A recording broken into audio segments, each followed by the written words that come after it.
வணக்கம். நான் உங்கள் ஜெயா அம்மா. இன்றைக்கி வீடியோவில் என்ன பார்க்க போகிறோம்னா, தலை முடி கருப்பாகவும் முடி உதிராமல் நல்லா இருக்கணும் அப்படின்னு எண்ணெய் நான் செஞ்சிட்ருக்கேன். அந்த எண்ணெய் தான் நான் யூஸ் பண்ணுறேன்.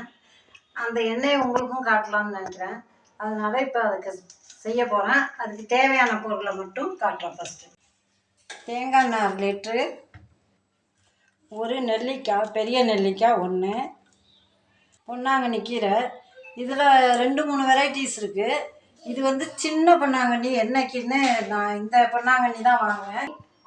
இது ஆலோவேரா க்ளீன் பண்ணி வச்சுருக்கேன். கழுவாமல் போட்டோம்னாக்கா தலையை அரிக்கும். அதனால் ஒரு 7 முறை அதை நான் கழுவிட்டு சுத்தம் பண்ணி வச்சுருக்கேன். அப்புறமா இது வந்து கையாந்தரை கரிசலாங்கண்ணி. இது கருவேப்பிலை, ஒரு 2 கொத்து கருவேப்பிலை எடுத்திருக்கேன். இது கருவேப்பிலை, கரிசலாங்கண்ணி, இது ஆலோவேரா, இதெல்லாம் வீட்டிலே இருந்தது தான். பால்கனியில் வச்சுருக்கேன். வெந்தயம் 1 டீஸ்பூன் எடுத்திருக்கேன்.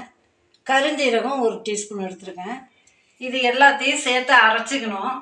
அரைச்சிட்டு காய்ச்சும் போது நான் காட்டுறேன். இது எல்லாத்தையும் மிக்சியில் போட்டு அரைச்சி எடுத்துக்கலாம். அரைச்சிட்டு காட்டுறேன். மிக்சியில் அடித்து வச்சுருக்கேன். இது இந்த அளவுக்கு இருந்தால் போதும். இப்போ செய்முறையை பார்க்கலாம். தேங்காய் எண்ணெய் போடுறேன். அன்னைக்கு நல்லா உறைஞ்சிருக்கு. இது சென்னையிலேருந்து ஆட்டினாட்டுலேருந்து வாங்கிட்டு வந்தது. நல்லெண்ணெயும் யூஸ் பண்ணலாம். இதுக்கு எண்ணெய் சூடாகிறதுக்குள்ளேயே இந்த இதை போட்டுடலாம், இல்லைன்னா மேலே தெரிக்கும். ஸ்லோவாக வச்சு எண்ணெயெல்லாம் மிக்ஸ் பண்ணிக்கலாம். ஒரு மாதிரி சொர சொர சொர சொரன்னு அந்த இது வரும். அந்த ஈரப்பசையெல்லாம் போய் எண்ணெய் நல்லா தெளிவாகும். அந்த டைமில் இறக்கி வச்சிடணும். இறக்கி வச்சுட்டு ஒரு நாள் அப்படியே விட்டுடணும். அதுக்கப்புறம் வடிகட்டி நம்ம ஸ்டோர் பண்ணி வச்சுக்கலாம். தலைமுடிக்கு ரொம்ப நல்லது. கண்ணுக்கு குளிர்ச்சி பொன்னாங்கண்ணி, கருவேப்பிலை இருக்குது, நெல்லிக்காய் இருக்குது. எல்லாமே நேச்சுரலாக நம்ம வீட்டில் இருந்ததே எடுத்துருக்கேன். நான் இப்போ செஞ்சிட்ருக்கிறது இரும்பு எண்ணெய் சட்டியில். இரும்பு எண்ணெய் சட்டியில் செஞ்சோம்னா நல்லது. இதில் வந்து எண்ணெய், நெல்லிக்காய், பொன்னாங்கண்ணி இதுதான் நான் வாங்கியிருக்கிறது. மற்றபடி எல்லாமே நம்ம பால்கனி தோட்டத்தில் நான் வச்சது தான்.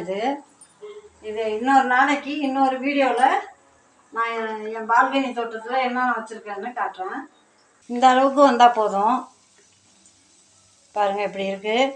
ஒரு நாள் விட்டுட்டோம்னா அதோட சாரெல்லாம் இறங்கி எண்ணெய் கலரே சேஞ்ச் ஆகிடும். இந்த அளவுக்கு வந்தோன்னா ஆஃப் பண்ணிடலாம். ஒரு நாள் இருக்கணும். அதனால நான் இது முன்னாடி செஞ்சு வச்சது இந்த மாதிரி ஆகிடும். அது மறுநாள் வடிகட்டி எடுக்கும்போது இப்படி தான் இருக்கும், எண்ணெய் கலர் சேஞ்ச் ஆகி. இதில் வந்து ஆலம் விழுது போட்டிருக்கேன். ஆலம் விழுதுல நுனியில் வரும் கொஞ்சம் எல்லோ கலராக. அந்த இதை எடுத்து போடணும். இதில் காய வச்சு போட்டுக்கணும். போட்டால் நல்லது தான். அது கிடைக்கிறவங்க போடலாம், இல்லைன்னா இதை மட்டும் போட்டுக்கலாம். ஒன்றும் தப்பில்லை. இதை தடவி பாருங்கள்.